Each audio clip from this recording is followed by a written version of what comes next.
এই চ্যানেলটি কোনো হিংসাত্মক, ক্ষতিকারক বা অবৈধ কার্যকলাপ প্রচার করে না।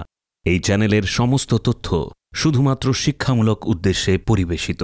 পৃথিবীতে এমন একটি পর্বত রয়েছে যার চূড়ায় আজ পর্যন্ত কেউই পা রাখতে পারেনি। যে পর্বতের কাছাকাছি গেলেই শরীর অস্বস্তিতে ভরে ওঠে।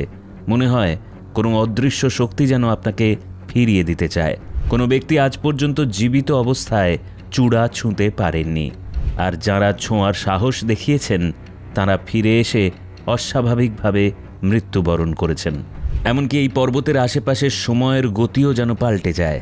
মাত্র 2 দিনে শরীরে দেখা যায় 2 সপ্তাহের মতো বদল। এখানে বিমান বা উড়োজাহাজও উড়তে পারে না। দিক নির্দেশক যন্ত্র কাজ করা বন্ধ করে দেয়।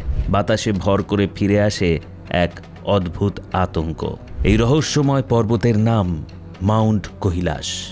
এই পাহাড় ঘিরে রয়েছে প্রাচীন কাহিনী, অলৌকিক ঘটনা, বৈজ্ঞানিক ধাঁধা এবং ধর্মীয় বিশ্বাসের এক অভূতপূর্ব মিশ্রণ। আজকের ভিডিওতে আমরা জানব কেন এই পর্বত চূড়ায় কেউ উঠতে পারে না, কি এমন রহস্য আছে যার কারণে বিশ্বের সবচেয়ে দক্ষ অভিযাত্রীরাও পিছু হটেছেন, এবং সত্যি কি এই পর্বতের গভীরে লুকিয়ে আছে এক প্রাচীন শহর যার নাম শাম্বালা।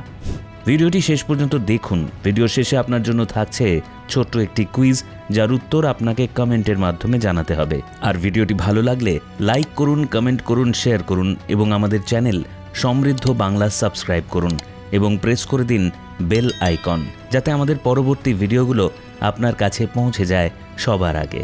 মাউন্ট কৈলাস এই নামটিই যেন এক ভয়ের অনুভূতি জাগায়। সারা বিশ্বে অসংখ্য পর্বত শৃঙ্গ জয় করেছেন হাজার হাজার অভিযাত্রীরা, কিন্তু কৈলাস, যার উচ্চতা মাউন্ট এভারেস্টের চেয়ে অনেক কম, সেখানে আজ পর্যন্ত কোনো মানুষের পদচিহ্ন পড়েনি। এখন প্রশ্ন হলো, কেন? পাহাড়টি কি সত্যি অতটা দুর্গম, নাকি এর পেছনে রয়েছে এমন কিছু অজানা রহস্য যা মানুষকে পিছু হটতে বাধ্য করে? কৈলাস পর্বতকে ঘিরে রয়েছে নানা ধর্মের গভীর বিশ্বাস। হিন্দু ধর্মে একে মহাদেব শিবের আবাসভূমি বলে মানা হয়, যেখানে শিব ও পার্বতী বসবাস করেন। বৌদ্ধদের মতে এখানেই বিরাজ করেন দেবতা দেমচক, সুখ ও চিরশান্তির প্রতীক। জৈন ধর্মে বিশ্বাস করা হয় এখানেই তাঁদের প্রথম তীর্থঙ্কর ঋষভদেব নির্বাণ লাভ করেন। শতাব্দীর পর শতাব্দী ধরে এই পর্বত ঘিরে গড়ে উঠেছে অসংখ্য উপকথা, কাহিনী ও অদ্ভুত অভিজ্ঞতার কথা, যা শুনলে গায়ে কাঁটা দেয়। 1999 সালে রাশিয়ার এক বিখ্যাত গবেষক আর্নেস্ট মুলদাশেভ একদল ভূতত্ত্ববিদ, পদার্থবিদ ও ইতিহাসবিদ নিয়ে কৈলাস অভিযানে যান। কয়েক মাস তারা কাটিয়েছিলেন কৈলাসের কাছাকাছি তিব্বতের দুর্গম এলাকায়। স্থানীয় লামাদের সঙ্গে কথা বলে নানা তথ্য সংগ্রহ করেছিলেন। তাঁদের দাবি ছিল চমকপ্রদ। তিনি তার বই হোয়ার ডু উই কাম ফ্রম-এ দাবি করেন যে কৈলাস পর্বত আদতে একটি প্রাচীন পিরামিড, যা মানুষ নির্মাণ করেছিল হাজার হাজার বছর আগে। এই পর্বতের চারপাশে আরও বহু ছোট পিরামিড ছড়িয়ে ছিটিয়ে রয়েছে, যেগুলিও গঠনগত দিক থেকে এক অজানা নকশা অনুসরণ করে। মুলদাশেভ দাবি করেন, নিশিরাতে পাহাড়ের গা থেকে শোনা যায় অদ্ভুত ফিসফিসানি, যেন কেউ ভিতরে কথা বলছে। কখনো শোনা যায় পাথর গড়িয়ে পড়ার শব্দ, অথচ বাইরে কোনো রকম ধসের চিহ্ন থাকে না। তিব্বতের বহু প্রাচীন মানচিত্রে মাউন্ট কৈলাসের আশেপাশেই শাম্বালার অবস্থান চিহ্নিত করা হয়েছে। অনেকে মনে করেন কৈলাস পর্বতের নিচেই রয়েছে সেই গোপন সভ্যতা, যেখানে আজও টিকে আছে এক উন্নত এবং আলোকিত মানবজাতি, যাদের জীবনচর্চা সম্পূর্ণ ভিন্ন।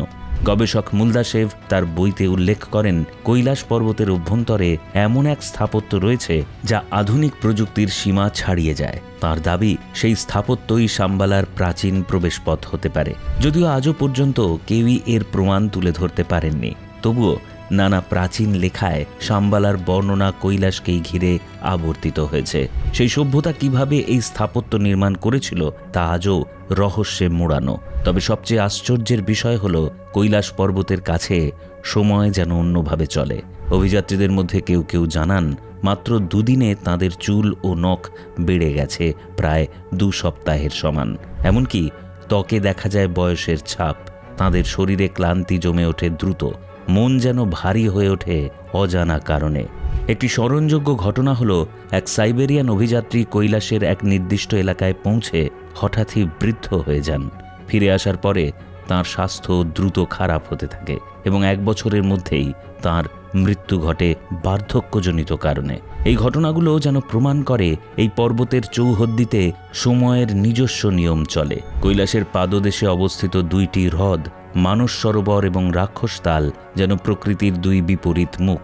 মানস সরোবর হল শান্ত, স্বচ্ছ এবং চক্রাকার। এটি একটি মিষ্টি জলের হ্রদ যেখানে কখনো ঢেউ ওঠে না, এমনকি তার জল দেখলে মনে হয় যেন সূর্যের প্রতিফলন। অন্যদিকে রাক্ষসতাল লবণাক্ত, অশান্ত এবং অর্ধচন্দ্র আকৃতির। একটু দেখলেই মনে হয় যেন কোনো অভিশপ্ত সত্তার বাস এখানে। পুরাণে আছে রাবণ কৈলাসে পৌঁছানোর আগে এই হ্রদে স্নান করে ধ্যান করেছিলেন। সেই ধ্যান থেকেই হ্রদটি নাকি অশুভ শক্তিতে পরিপূর্ণ হয়ে যায়। বিজ্ঞান বলছে মানস সরোবর হ্রদে একটি প্রাকৃতিক জল নিষ্কাশন ব্যবস্থা রয়েছে, যার ফলে তার জল সদা চলমান, তাজা ও নির্মল। অপরদিকে রাক্ষসতালে কোনো প্রাকৃতিক নিষ্কাশন পথ নেই, ফলে জল শুকাতে শুকাতে লবণ জমে যায় এবং ধীরে ধীরে সেটি এক নিষ্প্রাণ লবণাক্ত হ্রদে পরিণত হয়। কিন্তু প্রশ্ন তো থেকেই যায়, একই স্থানে 2টি সম্পূর্ণ ভিন্ন প্রকৃতির হ্রদ, একটি শান্ত ও নির্মল, অপরটি উত্তাল ও মৃত্যুকর, এমন বৈপরীত্য কি শুধুই প্রাকৃতিক?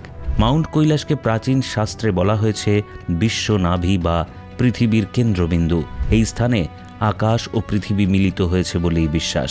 এখান থেকেই নাকি পৃথিবীর সমস্ত শক্তির প্রবাহ ঘটে। অনেকেই বলেন কৈলাস থেকে স্টোনহেঞ্জ বা উত্তর মেরু পর্যন্ত দূরত্ব আশ্চর্যজনকভাবে নির্দিষ্ট সংখ্যার সঙ্গে মিলে যায়, 6666 কিলোমিটার।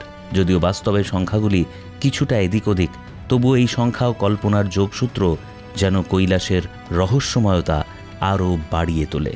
সবচেয়ে বিস্ময়কর দিক হলো এই পাহাড়ে আজ পর্যন্ত কেউ উঠতে পারেনি। অনেক দক্ষ পর্বতারোহী চেষ্টা করেছেন, কিন্তু মাঝপথেই ফিরতে হয়েছে তাঁদের। এক রুশ অভিযাত্রী জানান, কৈলাসের চূড়ার দিকে উঠতে গিয়ে হঠাৎ তাঁর শরীরে এক ধরনের আতঙ্ক ভর করে, দম বন্ধ হয়ে আসে, হৃদস্পন্দন অস্বাভাবিক হয়ে পড়ে। তিনি বাধ্য হন ফিরে আসতে। ফিরে আসার সঙ্গে সঙ্গে তিনি আবার সুস্থ বোধ করেন। আরেক বিখ্যাত পর্বতারোহী, যিনি পৃথিবীর 14টি সর্বোচ্চ শৃঙ্গ জয় করেছেন, তিনিও কৈলাস অভিযান করার প্রস্তাব প্রত্যাখ্যান করেন। তাঁর মতে কৈলাস শুধুমাত্র একটি পাহাড় নয়, এটি এক অলৌকিক শক্তির স্থান যেখানে মানুষের প্রবেশ নিষিদ্ধ। এই ঘটনার পর চীন সরকার সিদ্ধান্ত নেয় আর কেউ যেন কৈলাসে উঠতে না পারে। কিন্তু তারা থেমে থাকেনি। তারা একবার একটি হেলিকপ্টার পাঠানোর সিদ্ধান্ত নেয় একটি পরিষ্কার দিনে। শুরুতে সব ঠিকঠাক ছিল। হেলিকপ্টারে থাকা গবেষকরা কৈলাসের সৌন্দর্যে মুগ্ধ হন। কিন্তু যতই হেলিকপ্টার ওপরে উঠতে থাকে, হঠাৎ করেই আবহাওয়া বদলাতে শুরু করে। আকাশে জমে যায় কালো মেঘ, হঠাৎ তুষারপাত শুরু হয়, বিদ্যুৎ চমকে ওঠে আকাশে। বাতাসের চাপ এতটাই বেড়ে যায় যে হেলিকপ্টার নিয়ন্ত্রণের বাইরে চলে যায়। সবথেকে ভয়ঙ্কর বিষয় ছিল তাদের দিক নির্দেশক যন্ত্র হঠাৎ কাজ করা বন্ধ করে দেয়। সব দিক যেন মিশে যায় এক বিন্দুতে। এই অবস্থা থেকে কোনো রকমে ফিরে আসে হেলিকপ্টারটি। আর এরপরেই চীন সরকার বুঝে যায় এই পর্বত জয় করা মানুষের পক্ষে সম্ভব নয়। এটি হয়তো প্রকৃতির একটি দুর্লভ সৃষ্টি কিংবা ঈশ্বরের আবাসভূমি, যেখানে মানুষের প্রবেশ নিষিদ্ধ। মাউন্ট কৈলাস আমাদের মনে করিয়ে দেয়, প্রকৃতি বা সৃষ্টি কখনো কখনো এমন রহস্যে ভরা থাকে যার ব্যাখ্যা বিজ্ঞানের বাইরে। এমন কিছু জায়গা হয়তো আছে যেগুলি মানুষের হাতের নাগালের বাইরে থাকার জন্যই সৃষ্টি হয়েছে, স্রষ্টার সম্মানেই। আপনার মতামত আমাদের কমেন্টে জানান। এবার রয়েছে আপনার জন্য ছোট্ট একটি কুইজ, যার উত্তর আপনাকে কমেন্টের মাধ্যমে জানাতে হবে। আর ভিডিওটি ভালো লাগলে লাইক করুন, কমেন্ট করুন, শেয়ার করুন এবং আমাদের চ্যানেল সমৃদ্ধ বাংলা সাবস্ক্রাইব করুন এবং প্রেস করে দিন বেল আইকন, যাতে আমাদের পরবর্তী ভিডিওগুলো আপনার কাছে পৌঁছে যায় সবার আগে। মাউন্ট কৈলাস কোন ধর্মে শিবের আবাসভূমি হিসেবে বিবেচিত হয়? এ, বৌদ্ধ ধর্ম, বি, হিন্দু ধর্ম এবং সি, জৈন ধর্ম। মাউন্ট কৈলাস সম্পর্কে রাশিয়ান গবেষক আর্নেস্ট মুলদাশেভ কি দাবি করেছিলেন? এ, এটি একটি মৃত আগ্নেয়গিরি, বি, এটি একটি প্রাকৃতিক বরফ স্তূপ এবং সি, এটি একটি প্রাচীন মানব নির্মিত পিরামিড। মানস সরোবর হ্রদ সম্পর্কে কোনটি সঠিক? এ, এটি সর্বদা উত্তাল থাকে, বি, এটি একটি মিষ্টি জলের হ্রদ এবং সি, এটি রাক্ষসতাল থেকে লবণাক্ত। মাউন্ট কৈলাসকে কেন পৃথিবীর কেন্দ্রবিন্দু বলা হয়? এ, এটি পৃথিবীর উচ্চতম শৃঙ্গ, বি, এখানেই নাকি আকাশ ও পৃথিবী মিলিত হয়েছে এবং সি, এটি একটি মৃত আগ্নেয়গিরি। চীনের পাঠানো হেলিকপ্টার কেন ফিরে আসতে বাধ্য হয়? এ, হেলিকপ্টারটি পাথরের সঙ্গে ধাক্কা খায়, বি, জ্বালানি শেষ হয়ে যায়, এবং সি, হঠাৎ আবহাওয়া খারাপ হয়ে যায় এবং যন্ত্রপাতি কাজ করা বন্ধ করে দেয়।